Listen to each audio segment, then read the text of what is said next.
أعمالنا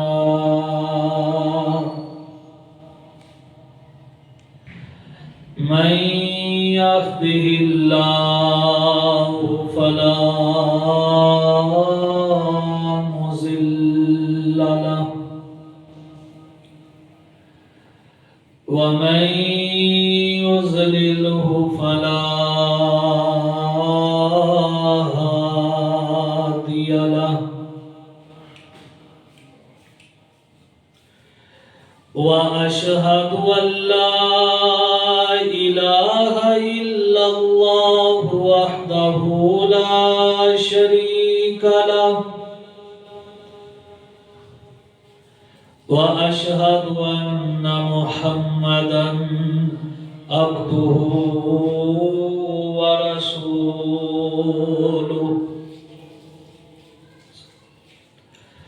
اللهم صل على محمد وعلى آل محمد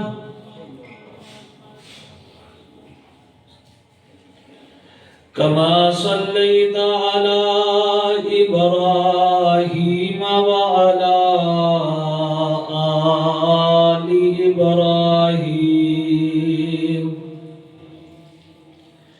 إنك حميد مجيد اللهم بارك على محمد وعلى آل محمد كما باركت على إبراهيم وعلى آل إبراهيم إنك حميد مجيد أما بعد فإن خير الحديث كتاب الله وخير الهدي هدي محمد صلى الله عليه وآله وسلم وشر الأمور محدثاتها وكل محدثة بدعة وكل بدعة ضلالة وكل ضلالة في النار رب اشرح لي صدري ويسر لي أمري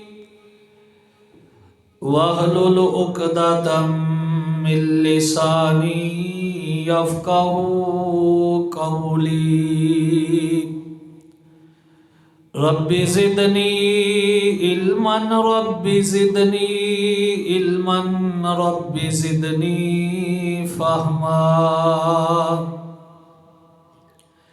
رب أوزعني أن أشكر نعمتك التي أنعمت علي وعلى والدي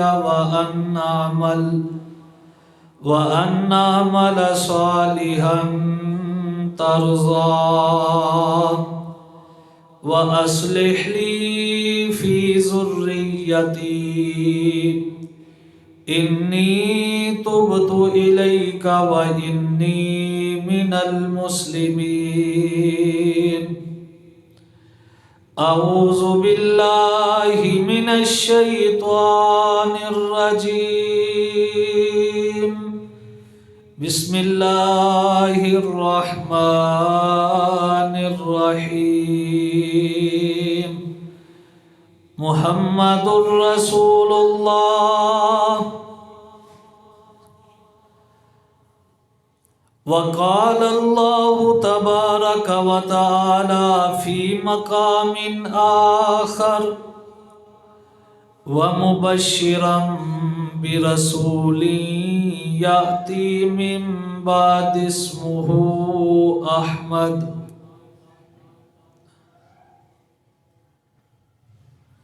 اللہ تبارک و تعالی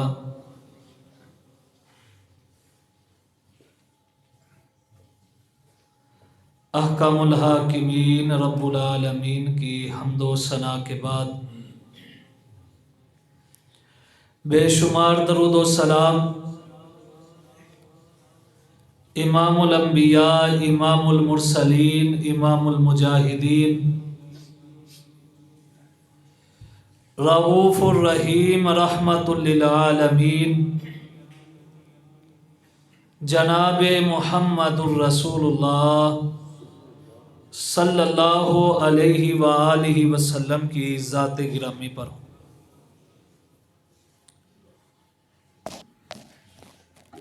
امام الانبیاء جناب محمد الرسول اللہ صلی اللہ علیہ وآلہ وسلم نے ارشاد فرمایا، لی خمسۃ اسماء، میرے لیے 5 نام ہیں۔ انا محمد صلی اللہ علیہ وآلہ وسلم، میں محمد ہوں صلی اللہ علیہ وآلہ وسلم۔ گزشتہ 2 خطبات میں اس عظیم الشان نام کا تفصیل کے ساتھ تذکرہ ہو چکا ہے۔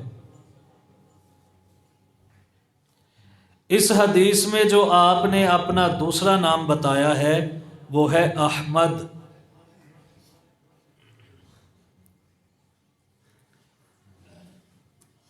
محمد کا معنی ہے جو سب سے زیادہ تعریف کے لائق ہو، جس کی سب سے زیادہ تعریف کی جائے، اور احمد اس کو کہتے ہیں جو سب سے زیادہ اللہ رب العالمین کی تعریف کرنے والا ہو۔ آپ کا نام محمد صلی اللہ علیہ وآلہ وسلم قرآن میں 4 مقام پہ آیا ہے، اور احمد جو ہے 1 نام پہ آیا ہے، ایک مقام پہ آیا ہے۔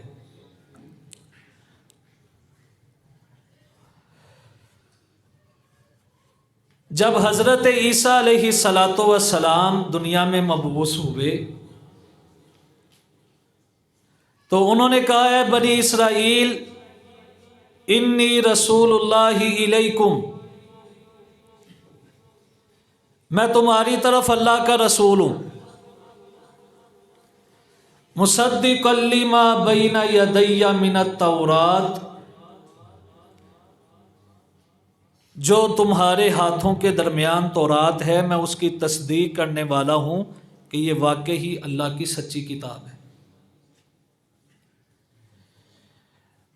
وَمُبَشِّرًا بِرَسُولٍ يَأْتِي مِن بَعْدِ اسْمُهُ احمد،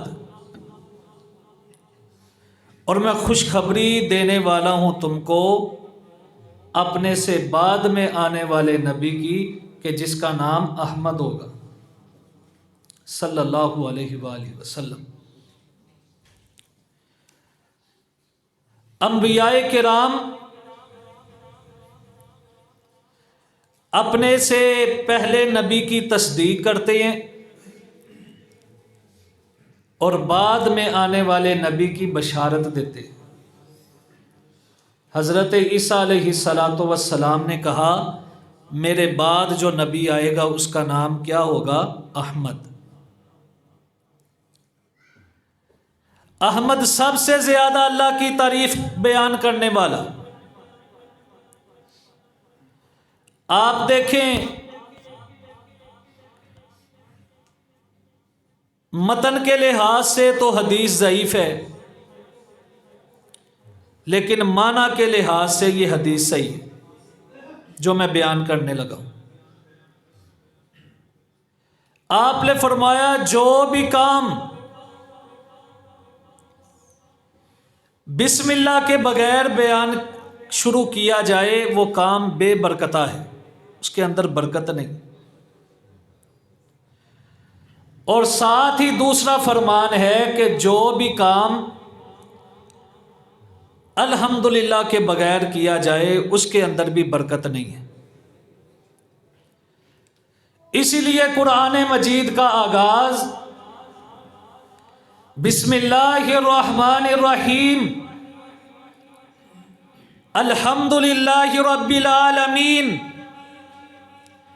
بسم اللہ کے اندر کیا ہے؟ اللہ کی تعریف ہے، اور الحمدللہ کے اندر بھی کیا ہے؟ مالک کائنات کی تعریف ہے۔ اور آپ جو بھی کام اس کا آغاز کرتے بسم اللہ۔ دیکھیں، نماز کے لیے شرط ہے وضو۔ جس بندے کا وضو نہیں اس کی نماز بھی نہیں۔ تو نماز شروع کرنے سے پہلے کیا ہے؟ بسم اللہ۔ بسم اللہ الرحمن الرحیم۔ اب اس کے اندر کیا ہے؟ اللہ کی تعریف۔ اللہ رحمان بھی ہے، رحیم بھی ہے۔ تو رحمت کائنات صلی اللہ علیہ وآلہ وسلم سب سے زیادہ اللہ رب العالمین کی تعریف بیان کرنے پر۔ آگے چلیے، نماز شروع بندہ کرتا ہے اللہ اکبر، اللہ سب سے بڑا ہے، یہ اللہ رب العالمین کی تعریف ہے۔ نبی پاک صلی اللہ علیہ وآلہ وسلم نے طریقہ بتایا ہے کہ نماز شروع کرنی ہے تو کیا پڑھنا ہے؟ اللہ اکبر۔ اب کئی لوگ ایسے ہیں کہ جو حدیث کا سرے سے انکار کر دیتے ہیں، وہ کہتے ہیں حدیث کو ماننا یہ ایمان کا حصہ نہیں۔ میرا ان سے سوال ہے، آپ حدیث کا انکار کرتے ہیں، مجھے بتائیں کہ نماز کا آغاز کہاں سے ہوتا ہے؟ کہیں گے اللہ اکبر سے۔ تو پھر میرا سوال یہ ہے، پورے قرآن مجید میں اللہ اکبر کا لفظ اکٹھا لکھا ہوا دکھا دیں۔ پورے قرآن مجید میں اللہ اکبر کا اکٹھا لکھا ہوا آپ کو نہیں ملے گا۔ یہ کہاں سے ملا؟ امام الانبیاء رحمت کائنات جناب محمد الرسول اللہ صلی اللہ علیہ وآلہ وسلم کے فرمان عالی شان سے ملا۔ آپ نے ارشاد فرمایا جب نماز کا آغاز کرنا ہے تو اللہ اکبر سے کرنا ہے۔ اللہ اکبر کے اندر کیا ہے؟ اللہ کی تعریف ہے۔ اور پھر آگے ثنا، سبحانک اللہم و بحمدک و تبارک اسمک و تعالی جدک ولا الہ غیرک اللہم باعد بینی و بین خطایای کما باعدت بین المشرق والمغرب اللہم نقنی من الخطایا کما ینقی الثوب الابیض من الدنس اللہم اغسل خطایای بالماء والثلج والبرد۔ یہ ساری دعائیں ملتی ہیں، احادیث میں ملتی ہیں، قرآن مجید میں ان کا ذکر نہیں ہے۔ ہماری محبت دیکھیے، ہم کہتے ہیں جس طرح قرآن پہ ایمان لاتے ہو اس طرح نبی کے فرمان پہ بھی ایمان لے کے آؤ۔ جو قرآن تو مانتا ہے نبی پاک کا فرمان نہیں مانتا، اللہ رب العالمین ایسے بندے کا ایمان ہی قبول نہیں کرتے۔ حدیث کو اسلام سے نکال دیں تو پھر بچتا کیا ہے؟ قرآن مجید میں ہے نماز پڑھیں۔ نماز کا سارا طریقہ، اوقات، فجر، ظہر، عصر، مغرب، عشاء، یہ کہاں سے ملتا ہے؟ رحمت کائنات کے فرامین سے ملتا ہے۔ قرآن کے اندر اس کا ذکر نہیں۔ 5 نمازیں فرض ہیں، یہ احادیث ہمیں بتاتی ہیں۔ تو بہرحال ساری نماز کے اندر رب کی تعریف ہے۔ جب بندہ کہتا ہے الحمدللہ رب العالمین، اللہ رب العالمین کہتے ہیں فرشتوں کو، میرے فرشتوں دیکھو حمیدنی عبدی، میرے بندے نے میری تعریف بیان کی ہے۔ یہ طریقہ کس نے بتایا ہے؟ جناب احمد صلی اللہ علیہ وآلہ وسلم جو رحمت کائنات کا نام ہے۔ ساری نماز کے اندر رحمت کائنات کی تعریف ہے اور اللہ رب العالمین کی تعریف ہے۔ ثنا کے بعد پھر فاتحہ الحمدللہ رب العالمین الرحمن الرحیم مالک یوم الدین۔ جب بندہ زبان سے کہتا ہے، اللہ رب العالمین فرماتے ہیں اسنا علیہ عبدی، میرے بندے نے میری تعریف بیان کی ہے، مجدنی عبدی، میرے بندے نے میری بزرگی بیان کی ہے۔ تو احمد سب سے زیادہ اللہ رب العالمین کی تعریف بیان کرنے والا۔ حضرات آگے اب دیکھیے، کھانا ہے تو فرمایا بسم اللہ الرحمن الرحیم پڑھو، اللہ کی تعریف بیان کرو۔ اور حدیث میں آتا ہے جس گھر میں بسم اللہ کھانا شروع کرنے سے پہلے نہ پڑھی جائے، شیطان اپنے چیلوں کو بلاتا ہے کہ آ جاؤ، آج کا ہمیں کھانا مل گیا ہے، کیونکہ یہاں پہ پہلے کھانا شروع کرنے سے پہلے بسم اللہ نہیں پڑھی جاتی۔ تو جو کام اللہ رب العالمین کی تعریف کے بغیر کیا جائے، وہاں پہ شیاطین کے ڈیرے ہوتے ہیں، وہاں پہ رحمان کی برکتیں نہیں ہوتی۔ اب کھانا کھانے کے بعد الحمدللہ الذی اطعمنا وسقانا وجعلنا من المسلمین، رحمت کائنات نے ہمیں دعا بتائی ہے اور فرمایا ہے کہ کھانا کھانے کے بعد یہ دعا پڑھو۔ تو اس میں کیا ہے؟ رب کی تعریف ہے، الحمدللہ الذی اطعمنی۔ دوسری دعا ھذا ورزقنی من غیر حول منی ولا قوہ، اس میں بھی اللہ کی تعریف ہے۔ آپ کا نام احمد ہے، آپ نے خود بھی اللہ کی سب سے زیادہ تعریف کی ہے اور امت کو بھی اس کا درس دیا ہے۔ الحمدللہ الذی اطعمنی ھذا ورزقنی من غیر حول منی ولا قوہ۔ حضرات اس کے بعد بندہ سوتا ہے، بسم اللہ اللہم بسمک اموت و احیا، اللہ تیرے نام کے ساتھ میں زندہ رہنا چاہتا ہوں، تیرے نام کے ساتھ ہی مرنا چاہتا ہوں۔ اور حضرات پھر جب بندہ اٹھتا ہے، الحمدللہ، پھر اللہ کی تعریف، پھر اللہ کی تعریف بندہ کرتا ہے۔ سب سے پہلا کلمہ جو اٹھ کے کہتا ہے الحمدللہ، الحمدللہ الذی احیانا بعد ما اماتنا والیہ النشور۔ تمام تعریفیں اس رب کے لیے ہیں کہ جس نے ہمیں مارنے کے بعد پھر دوبارہ زندہ کیا۔ نیند بھی موت ہے، اللہ کی مرضی کے بغیر بندہ بیدار نہیں ہو سکتا، بیدار کروانے والی اللہ کی ذات ہے۔ تو نبی پاک صلی اللہ علیہ وآلہ وسلم جب اٹھتے تو اللہ رب العالمین کی تعریف بیان کرتے، الحمدللہ الذی احیانا بعد ما اماتنا والیہ النشور۔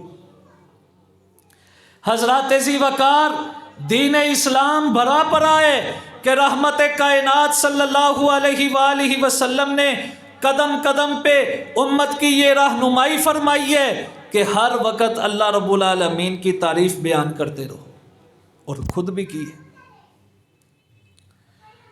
قیامت کا دن ہوگا جب سارے نبی شفاعت سے انکار کر دیں گے، من ذا الذی یشفع عندہ الا باذنہ، وہی اللہ کے سامنے شفاعت کرے گا، سفارش کرے گا جس کو اللہ اجازت دیں گے۔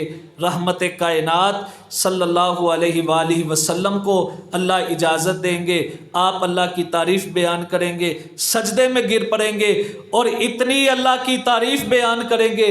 رحمت کائنات نے فرمایا جس طرح اللہ کی شان کے لائق ہے، قیامت والے دن میں اس طرح اللہ کی تعریف بیان کروں گا۔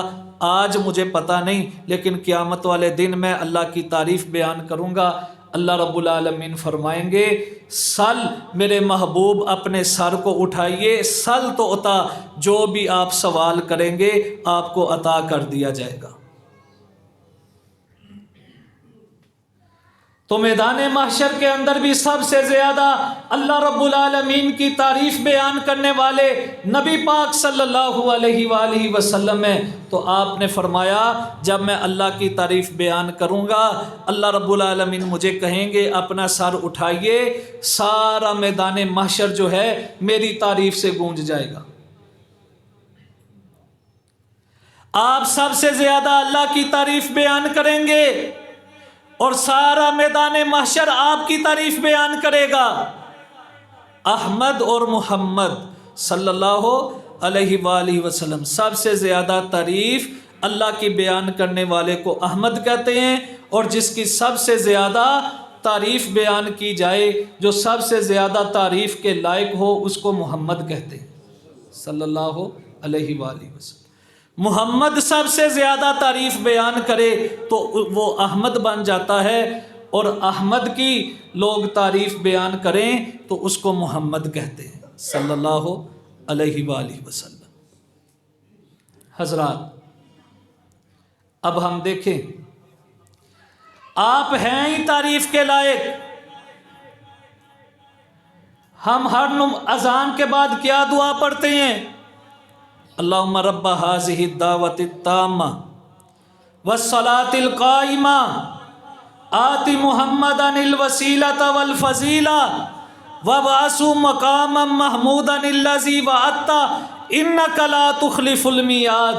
رحمت کائنات فرماتے ہیں جو بندہ ہر اذان کے بعد یہ دعا پڑھتا ہے، حلت لہو شفاعتی، فرمایا قیامت والے دن ایسے بندے کے لیے میری شفاعت جو ہے وہ واجب ہو جاتی ہے کہ میں اس کی شفاعت ضرور کروں گا۔ جو بندہ اذان کے بعد یہ دعا پڑھتا ہے اللہم رب هذه الدعوة التامة، ساری تعریفیں اللہ رب العالمین کے لیے ہیں، اور سب سے زیادہ اللہ کی تعریفیں بیان کرنے والے کون ہیں؟ رحمت کائنات صلی اللہ علیہ وآلہ وسلم۔ اور حضرات آپ نے فرمایا میرا تیسرا نام ہے الماہی، الذی یمحو اللہ بی الکفر۔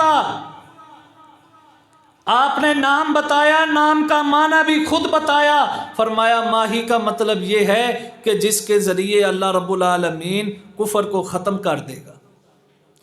قل جاء الحق وزهق الباطل ان الباطل کان زہوقا، جب رحمت کائنات آ گئے پھر باطل مٹ گیا، کیونکہ رحمت کائنات دنیا میں تشریف لے آئے۔ الذی یمحو اللہ بی الکفر، کہ جس کے ذریعے اللہ رب العالمین کفر کو مٹائے گا، اس کو کہتے ہیں ماہی۔ اور آپ کا نام کیا ہے؟ ماہی۔ حضرات ذی وقار بدر کے اندر 313، مقابلے کے اندر 1000 کے قریب لشکر ہے۔ اللہ رب العالمین کے فضل و کرم سے اللہ نے وعدہ کیا تھا میرے محبوب ہم آپ کے ذریعے کفر کو مٹائیں گے، کفر کو شکست دیں گے۔ حضرات ذی وقار 313 ایسے تھے، اگر کسی کے پاس تلوار تھی تو بچاؤ کے لیے ڈال نہیں تھی، اگر کسی کے پاس ڈال تھی تو تیر نہیں تھا، اگر کسی کے پاس تیر تھی تو کمان نہیں تھی۔ حضرات ذی وقار بے سر و سامانی کی حالت میں مسلمان لڑے، ان کے پاس آلات حرب و ضرب نہیں تھے، بس تھا تو اللہ پہ توکل تھا، بھروسہ تھا، اللہ پہ یقین تھا کہ اللہ رب العالمین ہمیں ذلیل و رسوا نہیں کریں گے، اللہ ہماری مدد کریں گے۔ اذ تستغیثون ربکم فاستجاب لکم انی ممدکم بألف من الملائکۃ مردفین۔ اللہ سے مدد مانگی، اللہ نے کہا پریشان نہیں ہونا، میں 1000 فرشتہ تمہاری مدد کے لیے بھیج رہا ہوں۔ وما جعلہ اللہ الا بشرا ولتطمئن بہ قلوبکم وما النصر الا من عند اللہ۔ فرمایا اللہ رب العالمین نے یہ فرشتوں کا بھیجنا تمہارے لیے خوشخبری بنا دیا، اللہ نے اپنی رحمت بھیج دی، اور فرمایا مدد صرف ہے ہی اللہ کی طرف سے ہے۔ جب اللہ رب العالمین کی مدد آ گئی، پھر چشم فلک نے وہ منظر دیکھا جو 313 تھے، مدینہ سے آلات حرب و ضرب کے بغیر نکلے تھے، انہوں نے اپنے سے 3 گنا بڑے لشکر کو شکست دے دی جو تلواروں سے بھی اور آلات حرب و ضرب سے بھی لیس تھے۔ اسی لیے اقبال نے کہا ہے، کافر ہے تو شمشیر پہ کرتا ہے بھروسہ، مومن ہے تو بے تیغ لڑتا ہے سپاہی۔ مومن یہ نہیں دیکھتا کہ میرے پاس آلات حرب و ضرب ہے کہ نہیں، وہ اللہ پہ توکل کرتا ہے، اللہ پہ بھروسہ کرتا ہے۔ اور دیکھیں کیسا اللہ کا توکل تھا، کیسا اللہ پہ بھروسہ تھا۔ صحابہ کہتے ہیں ہم بدر کے مقام پر ایک چھری پکڑتے، چھری ہم کافر کی گردن پہ مارتے، اس چھری کی وجہ سے اس کی گردن اتر جاتی، اور چھری سے کبھی گردنیں نہیں اتری، لیکن یہ اللہ رب العالمین پہ توکل اور بھروسے کا نتیجہ تھا کہ انہوں نے تلوار کے بغیر چھری کے ساتھ دشمن کی گردن پہ ضرب لگائی، اللہ رب العالمین کے فرشتوں نے اس کی گردن کو اتار دیا۔ کوئی ایسا بندہ توکل کرے، ایسا بھروسہ کرے۔ آج دیکھ لے مسلمانوں کی تعداد پوری دنیا کے اندر 2 ارب سے زائد ہے۔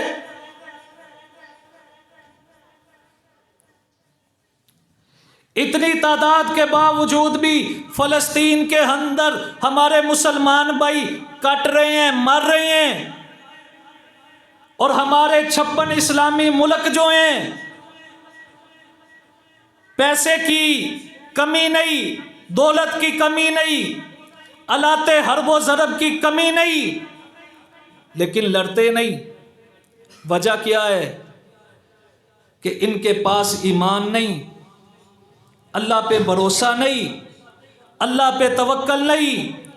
اگر اللہ پہ توکل اور بھروسہ ہوتا، آج مسلمان کی دعوت پہ لبیک کہتے، آج مسلمان پہ جو ظلم ہو رہا ہے یہ اس کے خلاف نکلتے، لیکن سب کو اپنے مفادات ہیں۔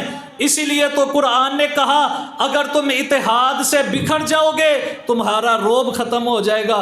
چھوٹا سا ملک ہے اسرائیل، اس کو ہمارا کوئی ڈر نہیں، کوئی خوف نہیں۔ کیا وجہ ہے؟ کہ ہم آپس میں بکھرے ہوئے ہیں۔ فَتَذْهَبَ رِيحُكُمْ، اگر اتحاد چھوڑ دو گے قرآن کہتا ہے تمہارا روب ختم۔ آج سعودی عرب ہے، اس کو اپنا مفاد ہے، آج ایران ہے، اس کو اپنا مفاد ہے، عراق ہے، اپنا مفاد ہے، 56 اسلامی ممالک کو اپنا اپنا مفاد ہے۔ اتحاد کوئی نہیں کہ ہم اتحاد کی دولت سے مالا مال ہو کے ان پہ حملہ کریں۔ اللہ کے فضل و کرم سے قرب قیامت جب مسلمانوں میں اتحاد ہوگا، اتفاق ہوگا، امام مہدی ہوں گے، حضرت عیسیٰ علیہ السلام کا نزول ہوگا، مسلمان اکٹھے ہو کے لڑیں گے، پھر درخت بھی ہماری مدد کرے گا۔ درخت کے پیچھے اگر کوئی یہودی چھپے گا، درخت بول کے کہے گا میرے پیچھے یہودی چھپا ہے، اس کو آ کے قتل کر دے۔ کیا وجہ ہے؟ اتحاد نہیں، اتفاق نہیں۔ نبی پاک تو کفر مٹانے کے لیے آئے، آج کفر غالب ہے تو اس کی وجہ کیا ہے؟ ہم نے نبی پاک کے طریقہ کار کو چھوڑ دیا ہے، ہم نے اتحاد کو چھوڑ دیا ہے، اتفاق کو چھوڑ دیا ہے۔ آج لوگ بڑے جذباتی ہوتے ہیں، کہتے ہیں میں نے فلسطین جانا ہے۔ میں پوچھنا چاہتا ہوں فلسطین تم نے کہاں پہ جانا ہے؟ جان کی قربانی کہاں پہ تم نے دینی ہے؟ نیند کی قربانی تو تم دے نہیں سکتے۔ صبح فجر کے وقت تم بستروں پر ہوتے ہو اور کہتے ہو ہم نے جہاد کرنے جانا ہے۔ یہ سارے کھوکھلے نعرے ہیں، یہ ساری جذباتی باتیں ہیں۔ جذبات سے زندگی نہیں بنتی، نہ نعروں سے زندگی بنتی ہے۔ اگر نیت نہ صاف ہو تو نعرہ تکبیر لگانا بھی فتنہ ہے، نہ حق اٹھے تو شمشیر بھی فتنہ۔ شمشیر کیا ہے؟ نعرہ تکبیر بھی فتنہ۔ اب دیکھیں یہ جو خارجی ہیں، اللہ اکبر کے نعرے لگا کے مسلمانوں کو ہی قتل کرتے ہیں، کہتے ہیں جی فلاں مسلمان کافر ہے لہٰذا اس کو قتل کر دو۔ اسلام میں جو کلمہ پڑھنے والا ہے اس کو قتل کرنا شریعت اس کی اجازت نہیں دیتی۔ تو نہ حق اٹھے تو شمشیر بھی فتنہ، نیت خراب ہے، دین سے دوری ہے، خارجی ذہن ہے، تو نبی پاک صلی اللہ علیہ وآلہ وسلم نے فرمایا ہم کلاب النار، جو مسلمانوں کو قتل کرنے والے ہیں یہ جہنم کے کتے ہیں۔ جذبات سے بات نہیں بنتی، عمل ثابت کرنا پڑے گا۔ مدینے کے اندر جب سارے مسلمان نماز پڑھنے والے تھے، فجر کے اندر حضرات سے ابا کہتے ہیں کہ جو فجر کی نماز جماعت کے ساتھ نہ پڑھتا، لیٹ ہوتا، جو نماز سے فجر کی نماز سے لیٹ ہوتا، غیر حاضر ہے جماعت کے اندر، ہم سمجھتے کہ کہیں یہ منافق تو نہیں ہو گیا۔ رحمت کائنات صلی اللہ علیہ وآلہ وسلم نے فرمایا دو نمازیں منافقین پہ بڑی باری ہیں، بڑی باری۔ ایک عشاء کی نماز ہے اور ایک فجر کی نماز ہے۔ فرمایا اگر ان کو پتہ چل جائے کہ ان کی فضیلت کیا ہے، گھٹنوں کے بل بھی ان کو چل کے آنا پڑے تو آئیں، آ کے نماز پڑھیں۔ کتنی فضیلت ہے ان نمازوں کی۔ میں نے جہاد پہ جانا ہے، نماز کے لیے کاروبار چھوڑ نہیں سکتا تو جہاد پہ جانا ہے فلسطین میں۔ اور یہ بھی مسئلہ سمجھ لیں، حاکم وقت کی اجازت کے بغیر جہاد ہوتا ہی نہیں۔ آج ہم چلے جائیں وہاں پہ فلسطین چلے جائیں، حاکم وقت کی اجازت نہیں ہے، ہمارے ملک کا سربراہ ہمیں اجازت نہیں دیتا، اللہ کی قسم ہے وہاں پہ جا کے ہم جان سے ہاتھ دھو بیٹھتے ہیں تو ہم شہید نہیں ہوں گے، ہمارا خون بیکار ہے، شریعت کے جو راستوں پہ نہیں چلتا پھر اللہ رب العالمین اس کی نیکی قبول نہیں کرتے۔ جہاد کے لیے فرض ہے حاکم وقت اجازت دے، لہذا جذباتی باتیں نہ کریں، اپنے اندر اسلام کی محبت پیدا کریں، دین اسلام کی محبت پیدا کریں۔ جب یہ ہوگا پھر فجر بھی اللہ کے فضل و کرم سے جماعت کے ساتھ ہوگی، ظہر بھی، عصر بھی، مغرب بھی، عشاء بھی۔ اب دیکھ لیں قرآن مجید کہتا ہے یا ایھا الذین آمنوا اذا نودی للصلاۃ من یوم الجمعہ فاسعوا الی ذکر اللہ وذروا البیع، جب جمعے کی اذان ہو جائے پھر اللہ کے ذکر کے لیے بھاگو اور کاروبار چھوڑ دو۔ آج بازار کھلے ہیں، دکانیں کھلی ہیں، کتنے مسلمان ہیں جو اس پہ عمل کرتے ہیں۔ آپ کو جمعے کے دوران بھی بازاروں میں رونق نظر آئے گی، دکانیں کھلی نظر آئیں گی، کاروبار ہوتا ہوا نظر آئے گا۔ حضرات ذی وقار کیسی محبت ہے اللہ سے اور اس کے رسول سے۔ اللہ کے حکم پہ کاروبار تو چھوڑ نہیں سکا تو تو نے جان قربان کرنی ہے۔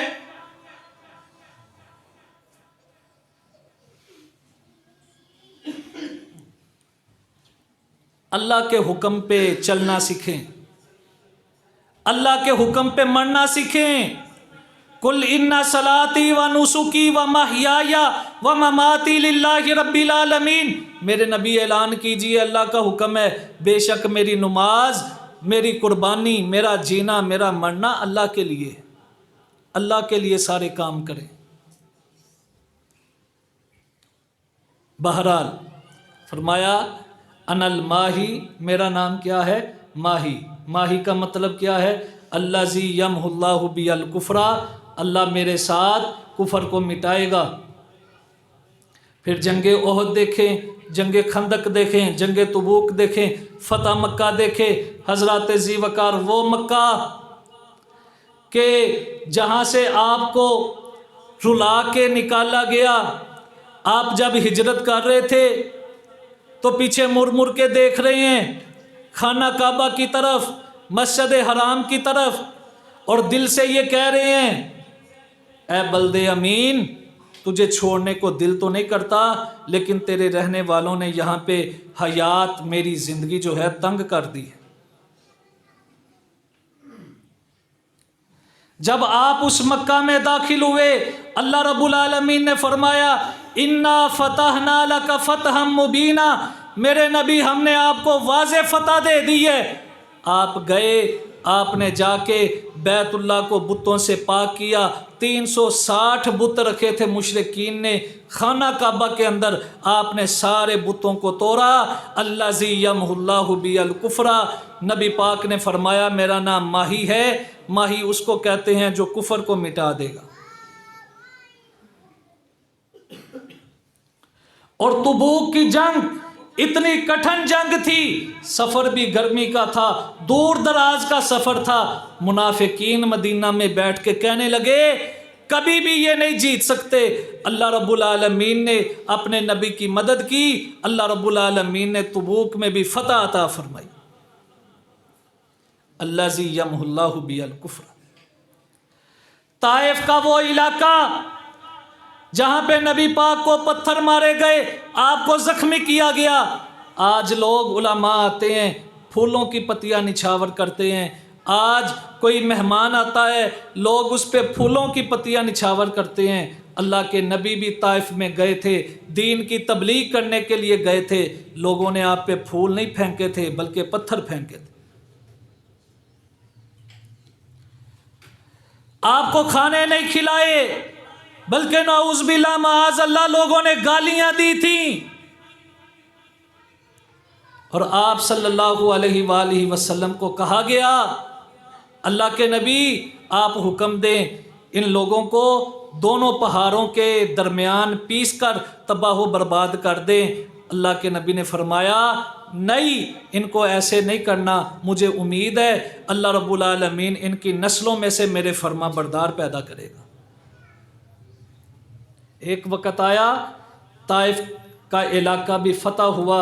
الذی یمحو اللہ بی الکفر، نبی پاک صلی اللہ علیہ وآلہ وسلم نے کفر کا خاتمہ کیا، سارے طائف کے لوگ کلمہ پڑھ کے مسلمان ہو گئے۔ انا الماہی الذی یمحو اللہ بی الکفر، اور آپ صلی اللہ علیہ وآلہ وسلم نے فرمایا انا الحاشر، میں کون ہوں؟ حاشر۔ اب حاشر کا معنی بھی آپ نے خود بیان کیا، الذی یحشر الناس علی قدمیہ، فرمایا جو سب سے پہلے قبر سے اٹھے گا اس کو حاشر کہتے ہیں، جس کے بعد سارے قبروں سے اٹھیں اس کو حاشر کہتے ہیں۔ سب سے پہلے قبر سے آپ اٹھیں گے۔ حضرات ذی وقار، یہاں پہ حیاتی مماتی کا بڑا مسئلہ چلتا ہے، بعض کہتے ہیں حیاتی ہیں، بعض کہتے ہیں مماتی۔ میں سوال کرنا چاہتا ہوں، میں یہ پوچھنا چاہتا ہوں، قبر زندوں کی ہوتی ہے کہ فوت ہوئے لوگوں کی ہوتی ہے؟ فوت ہوئے لوگوں کو لوگ قبر کے اندر دفناتے ہیں۔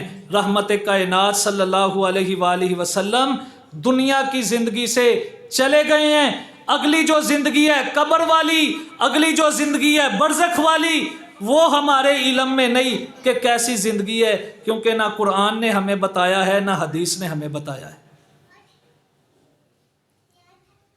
فرمایا سب سے پہلے میں قبر سے نکلوں گا، اور حضرات ذی وقار حدیث میں آتا ہے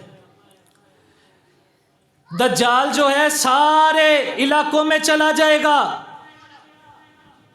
جس علاقے سے گزرے گا اگر لوگ اس کی بات مان لیں گے تو وہاں پہ کھیتی بھی ہوگی، ہریالی بھی ہوگی، اور جو اس کی بات نہیں مانے گا حضرات ذی وقار وہاں پہ قحط بھی ہوگا، وہاں پہ پریشانیاں بھی ہوں گی، لیکن لوگ اکٹھے ہو جائیں گے حضرت عیسیٰ علیہ السلام کے پاس۔ قرب قیامت کا ذکر کر رہا ہوں، لوگ حضرت عیسیٰ علیہ السلام کے پاس اکٹھے ہو جائیں گے، دجال سارے شہروں میں داخل ہو جائے گا، لیکن 2 شہر ایسے ہیں مکہ اور مدینہ، وہاں پہ دجال داخل نہیں ہوگا۔